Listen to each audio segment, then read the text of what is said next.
Bağlı Kiransla bağlı bu Mirzoyanın açıklamasından sonra ben Paşinyanın qəribə bir şekilde Paşinyanın Kiransa gedeceğini gözlüyordum. Niye? Kirans o bölgedir ki yeni Erməni ideologiyasının bir nümunəsi kimi göstərir Paşinyan oldu. Ne deməkdir o? O hissəni izah edeyim. Əmin amanlıq, çəkilmiş sərhədlər, qonşu ilə dinç yanaşı yaşama.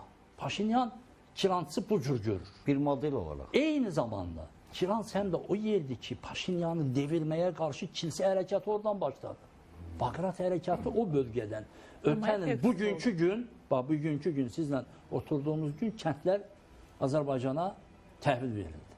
Yəni bu günlər ərzində proses gedirdi və bugün 4 Azərbaycan Qazağın kəndi Azərbaycanla bağlı bax bu delimitasiya, Kiransın hekayəsi bu gündən başladı. Üsyanlar, etirazlar da həmin gündən başladı. Və Mirzoyanın açıklamasını mən niyə söylədim? Mirzoyan Antalya Diplomatiya Forumunda dedi ki, biz istəyərdik ki, başqa yerdə yox elə Azərbaycanla Ermənistan arasında sərhəddə baş versin imzalama prosesi.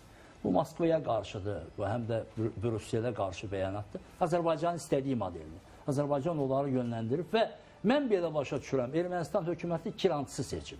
Orada yolları düzəldir, məktəbləri düzəldir, ərazini düzəldir, hasarlar, yeni evlər, 43 yeni ev tikiblər. Siz bir sülh müqaviləsinin imzalamasını Qazaxla həmin istiqamətdə mi görə bilərik? Görünəm, sarı şalvarlı, qırmızı kepkalı, çizməli, bu bir tür mahnısı var.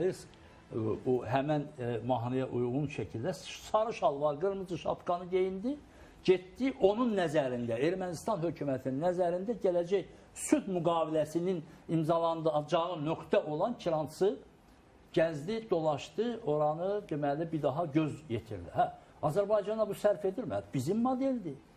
Ümumiyyətlə Güney Qafqazda Gürcüstan, Azərbaycan, Ermənistan, bu üç respublika arasındakı bütün dinamik süreci, bütün prosesləri hamısının ideya, müəllifi, yaradıcısı Azərbaycan.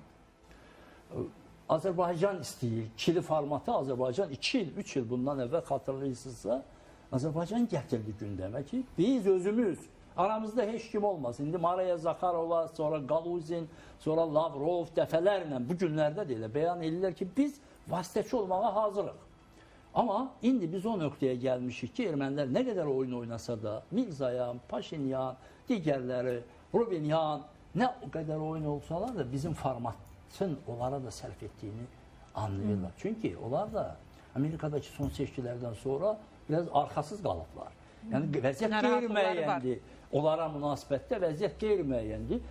Düzdür, Brüsselin yurisdiksiyasına, tam bir mənalı hüquqi termin kimi demirəm, metafora kimi deyirəm. Elə deyək, onun nəzdinə keçiblər, amma Brüsselin çox işi var. Az qala, bugün sabah belə çıxır ki, əgər alınmasa, Amerika, Rusiya-Ukrayna müharibəsini nizamlamadan çəkilə bilər.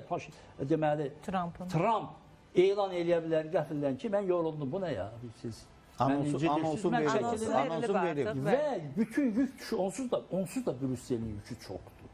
Çoxdur və bunun üzərindən də Paris ancaq Ermənistana sahibçi, onun da yükü çoxdur. Yəni elə bir vəziyyət yaranıb ki, Ermənistan başa düşür ki, Azərbaycanın dediyi və standartlar ortaya qoyduğu oyun şərtlərindən oynamaq ona sərf eləyir. Çünki bunun yanı başında, o tərəfində, ikinci addımda Türkiyə ilə normallaşma, nəfəs alma, nəfəs dərmə, deməli, dövlət olma, normal dövlət olma, dalan ölkəsidir, dalan respublikasıdır və bizim prezidentin təbiri ilə desək, hələ də dalan vəziyyətindən çıxmıyor. Hələ də heç bir mega projenin içərisində deyil, heç layihəsində də deyil Ermənistan. Səbəbi də Azərbaycanla normallaşmayınca, Türkiyə ilə normallaşmayınca bölgədə bunun gələcəyi yoxdur. Bax, Kirans məsələsindən başladıq. Mənim nəzdimdə ora Paşinyan hökumətinin gələcəkdə sülh müqaviləsinin imzalanacağı yerdir, onun nəzdində. Şakir bəy, əslində Rauf bəy məsələni çox maraqlı bir istiqamətə çəkdi və Ceyhun Bayramov da bir